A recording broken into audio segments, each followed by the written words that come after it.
welcome back to Pia Talks. So most of the reality shows that I watch and cover are on hiatus right now, so I have had to try to fill my time with sleeping, reading books, and watching programs that I normally do not watch. So I wanted to share one of the programs that I recently have decided that I love. I figured if I love it, I'll share it with you guys and see if maybe some of you like it too. So we are going to talk about a show called Evil Things. Season 1, Episode 6. This is a show that is on Destination America, so you can catch this episode on demand. It looks like they only have the first season on demand right now. And I should warn you, this is paranormal. Now, it's very odd for me because, first of all, I'm afraid of everything. If you have watched any of my videos at all, you know that on some of those videos I am very upfront in saying I'm afraid of everything. Small dogs, cats, squirrels, raccoons, and anything, possibly my shadow. I just don't know.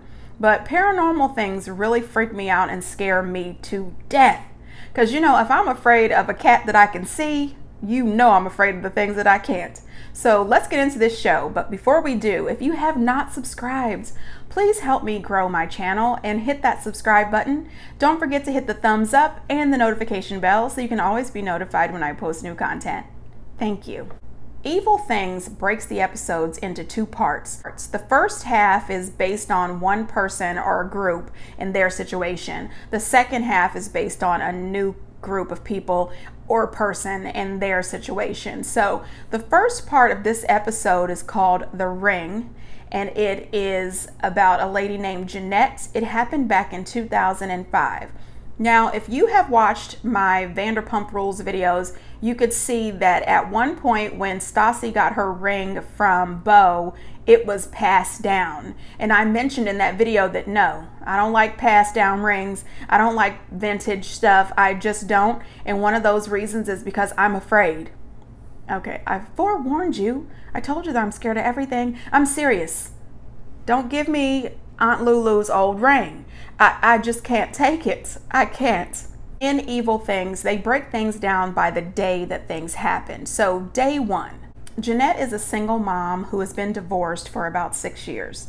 Throughout this time during her divorce, she has struggled quite a bit with the loss of the marriage and becoming a single mom, supporting and doing everything for her daughter on her own. However, 2 years ago, she met this really cool guy named Ross, and they have been dating ever since. So Ross comes over that evening, and they're sitting out by the pool, and Ross asks Jeanette if she'd do him the honor of becoming his wife. And she says, oh my gosh. At the time, she says, she was not thinking that she would ever get married again, and she wasn't really sure if that was something that she wanted to do right up until the moment that he asked her. And she says, yes, of course. And right when he pulls this beautiful ring out of the box, out of nowhere, a bird falls down into the pool and the bird is dead. Her and Ross are completely shocked, and she says never in her life has she ever been anywhere and out of nowhere a bird drops from the sky dead. I tell you what, that would have been a sign to me. I'm sorry. Okay. I told you people, I'm scared of everything. That right there would have been a sign. What do you mean this bird just drops out of the sky dead right when I say yes to this man? Whew, makes me nervous. Ross lets her know that he has found this beautiful vintage ring at a really nice jewelry shop, and he just wants her to have this ring.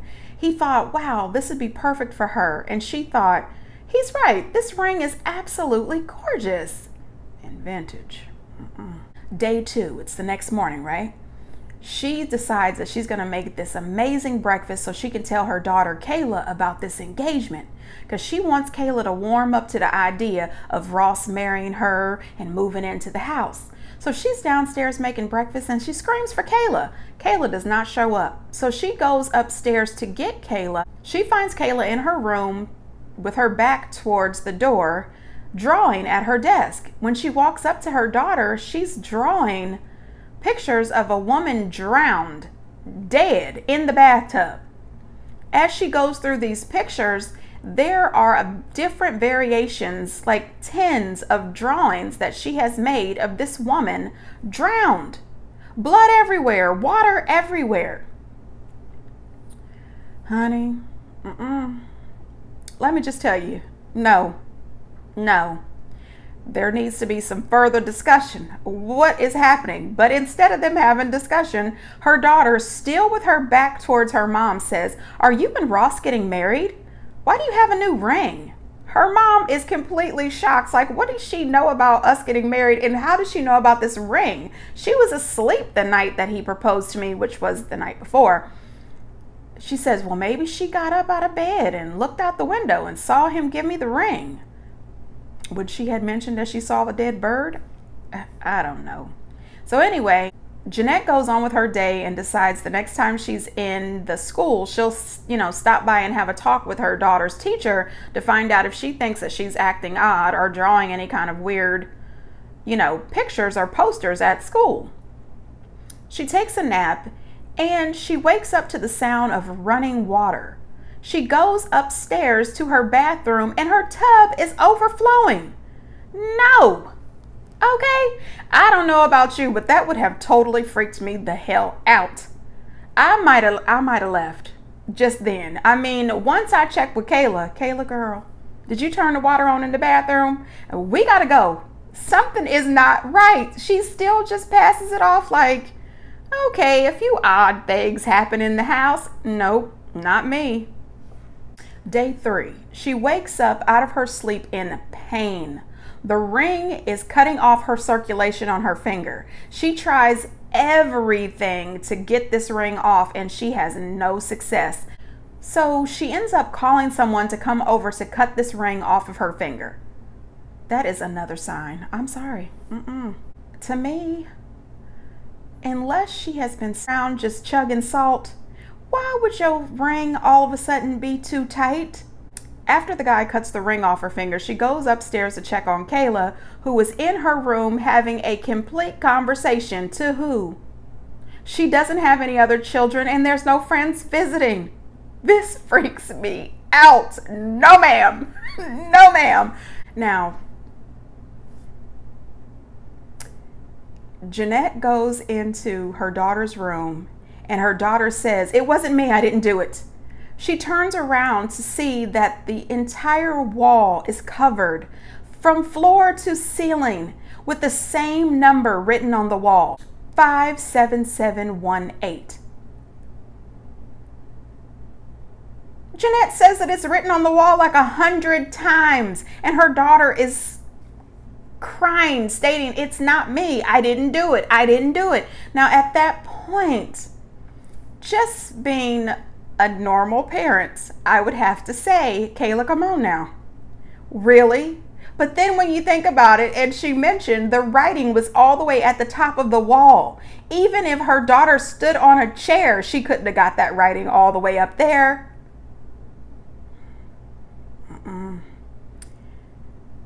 We would have to move. Or at least get the bishop on the line and see if he can come over here with a little sage and holy water. Something. Oh, Jeanette decides that she's going to sit down with Ross and ask Ross to have a little talk with Kayla. Ross has a conversation with Kayla over dinner and explains that he loves her and her mother. Nothing is going to change. The only thing that's going to be different is that Ross is going to be living there, because up until that time, even though they'd been dating for 2 years, Ross has never been allowed to spend the night at Jeanette's house because she wanted to, be respectful of her daughter, and I totally get that. Totally get it. So Ross is having this conversation with Kayla, and Kayla's like, yeah, can I be excused now? She goes ahead and leaves and goes to her room. She doesn't want to be bothered with Ross at his conversation. So Jeanette tells Ross, well, now that we're engaged, would you like to spend the night? And he says, oh, sure. So this is going to be his first night staying at her house. In the middle of the night, Kayla starts screaming. And Jeanette goes into her room to check on her, and she says, Kayla, did you have a nightmare? And she said, no. She said, the lady is angry and she is really scary. Nope. Yet again, we have got to go. What lady? And that's what Jeanette said. She said, what lady? And she says, Sarah says you can't marry him, Mom. She says, you have to give the ring back. Mom, you have to give the ring back. Sarah says you cannot marry him. Jeanette is like, who the hell is Sarah? I'm sorry, people, but that would have been enough. That would have been enough for me to give up on love. I would have said, Ross, I just can't. Something is not right. Bye, Ross. Oh, Jeanette was still confused because she says she doesn't understand what's happening. Kayla has always liked Ross, and now all of a sudden that they're engaged and going to possibly get married, she is not happy. She's very upset by this. I get what Jeanette is thinking. She's thinking like a lot of kids. A lot of times kids are fine with their parents dating other people, but they don't want to think about their parents marrying somebody. I get that. But they don't have these odd occurrences. Do they? I don't think they do. Day 9. Jeanette goes to the jewelry store where the vintage ring has been purchased, and she wants to get the ring fixed. She wants the jeweler to take the stone out of the ring and put it in a new setting. The jeweler said, wow, he said, I really like the way this finished up. You know, I like the way that I, created it. And she says, created it? She says, I thought this was a vintage ring. He said, oh no, I make all the jewelry here in the store. I just design them as vintage style. The jeweler tells Jeanette that he designed the original ring for Ross when he proposed to his original wife, and then he brought it in to have it redone for her. No. Bye, Ross, okay? You lied to me. You told me this was a vintage ring. This is not a vintage ring that you just picked up at the jewelry store. This is your old ring from your old marriage, and you just repurposed it for me. Nope. Jeanette says she started then to realize that something was not quite right. Really, Jeanette? Was it then? It wasn't the writing on the walls, the conversation about Sarah, the tub overflowing, the daughter all of a sudden out of nowhere talking to people that aren't there, the drawings, the dead bird. Now you starting to wonder? She was starting to see the writing on the wall. See what I did there? Right at that point, she remembers her daughter said the lady was angry and that her name was Sarah. Day 11, Jeanette decides to tell Ross all the stuff that's going on in the house, everything that Kayla is going through. And he tells her that she's just acting that way because they're getting married, and if she just ignores it, pretty much everything will die down and Kayla will be back to her regular self. He also tried to make Jeanette feel like she was losing her mind because everything she said sounded crazy to him. Which, if you're just telling somebody about these odd things that happen to you and they don't know all the full details, it does seem a little odd. Like, ma'am, maybe you might be losing it a little, but not everything that's happening. She decides to let Ross spend the night again that night. In the middle of the night, she wakes up to find her daughter staring at her in her room. She wakes up, she asks her daughter, she's like, hey, Kayla. She was like, what's wrong? Her daughter says, Sarah wants me to tell you something. Again. No, I am scared to death. What do you mean Sarah wants you to tell me something? She says, Sarah wanted me to tell you that he killed her. And her mom says, he who? And she points to Ross. She said Ross killed Sarah. Jeanette was dead, okay? Jeanette didn't know what to say. I tell you what, I would say, Kayla, we gotta go. Jeanette says she didn't have a clue what to do. She said her 9-year-old daughter has just told her that the man that she is engaged to, the man that is laying in bed next to her, killed Sarah. Yeah. That's a lot. That's a lot. You know, the ghost is here at the house. She messing around with my walls, the water, my daughter, and my ring. And now she just told you that Ross killed her? Whew. Next thing you know, Kayla tells her mom, she said, Sarah told me to tell you that his password to his laptop is Sarah4164. Honey, listen. Jeanette sneaks out of bed, goes downstairs, gets Ross's laptop, and I be damned. And damn if the password wasn't Sarah4164. Yes, it was. It was. She said when that laptop actually opened up, a chill went down her spine like, what is happening? This Sarah ghost must really be talking to my daughter. Otherwise, how the hell would my daughter know this man's password? She says as she's looking around the computer, everything looks normal. She's not able to find anything that's odd or pertaining to her or Sarah. Then she remembers the 57718. She writes it down on a piece of paper and then she flips it over. And if you look at it really well, it looks like the word bills. Okay, go Jeanette. So Jeanette finds a folder on the laptop called bills. She opens up this folder and in it were all kinds of loan agreements, all types of bankruptcy filing paperwork, and they were all forged with her signature. Yep. Ross was shady as hell.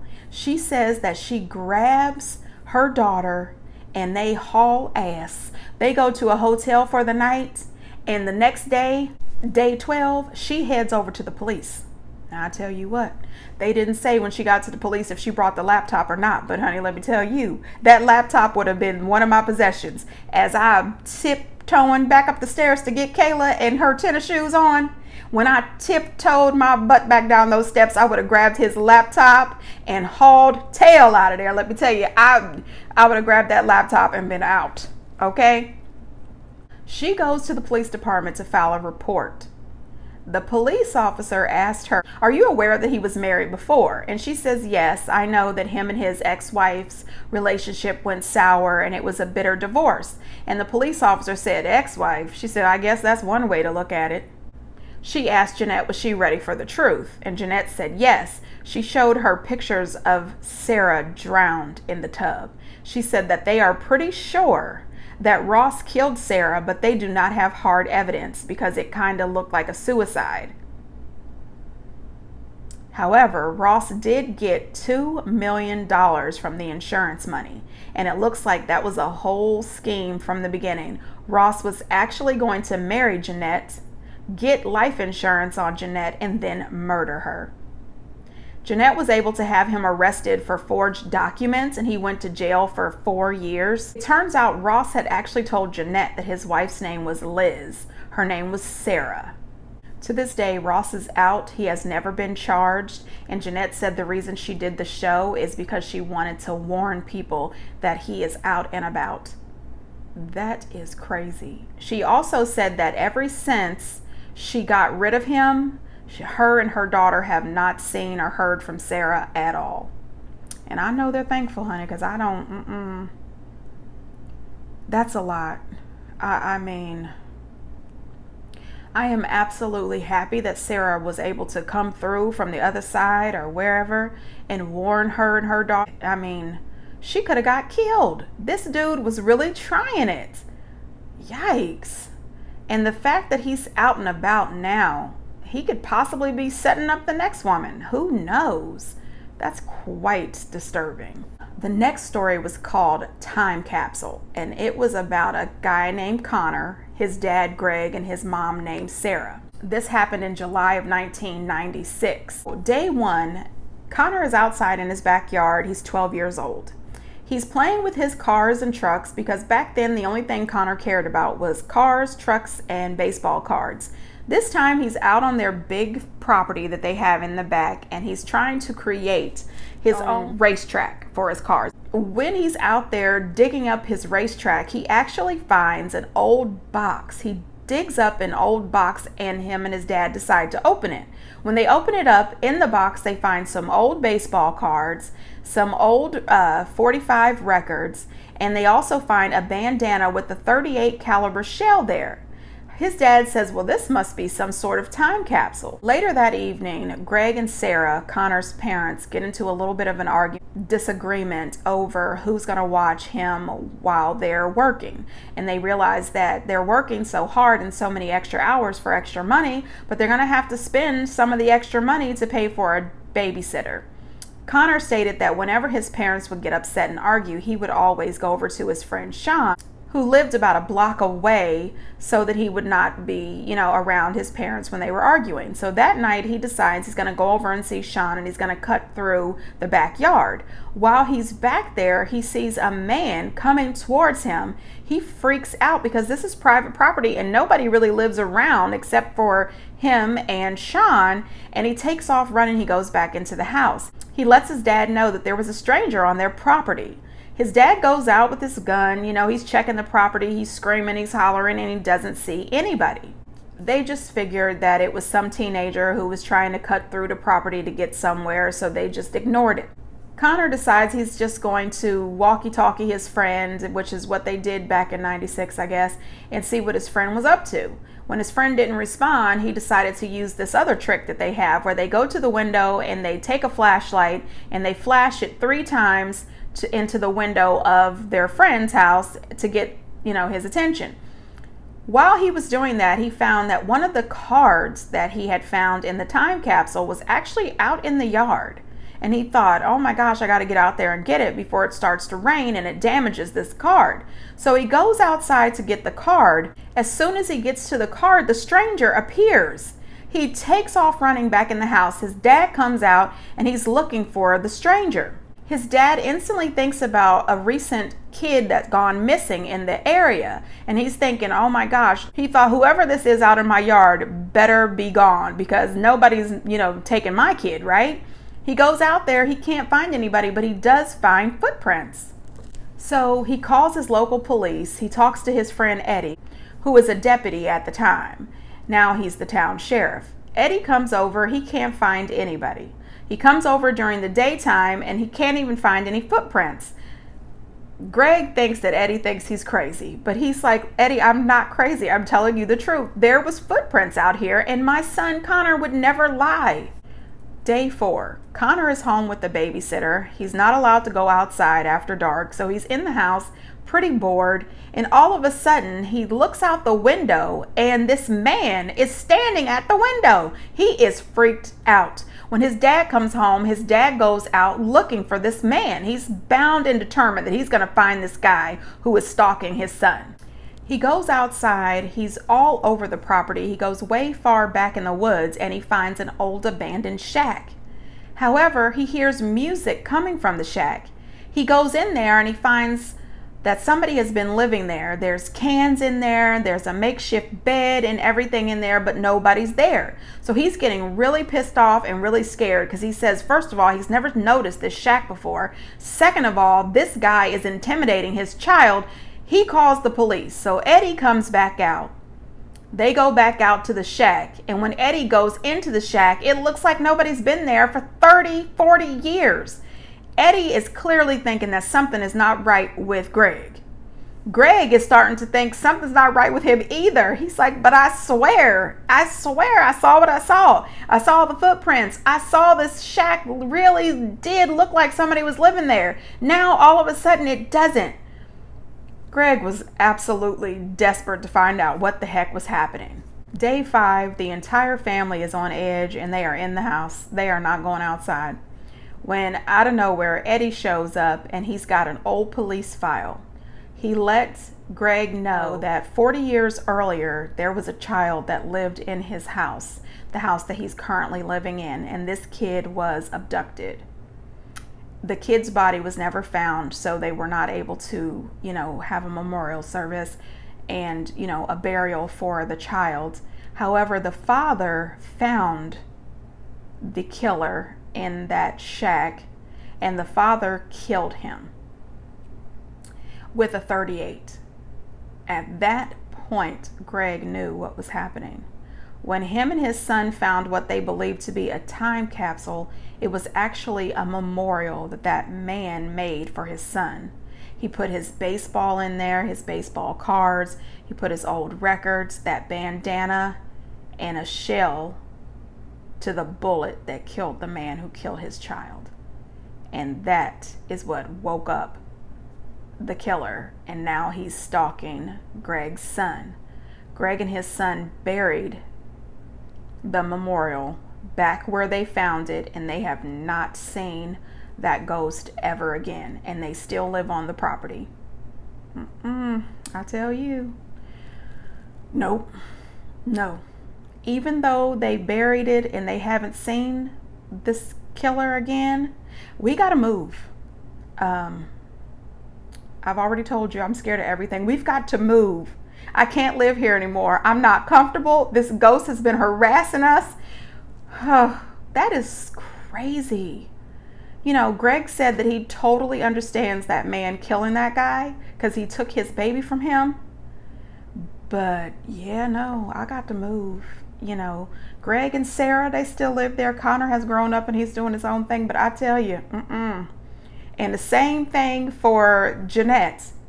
Nope, I can't live in this house anymore. Sarah has been here, and I don't know if she's going to decide one day she wants to return and write up my other walls. I just cannot. I'm sorry. These things are freaking scary. I don't know. But I tell you what, if you enjoy these, let me know. Drop down in the comments so that I can do more of these. I plan on it anyway. But thanks for watching, and until next time, bye.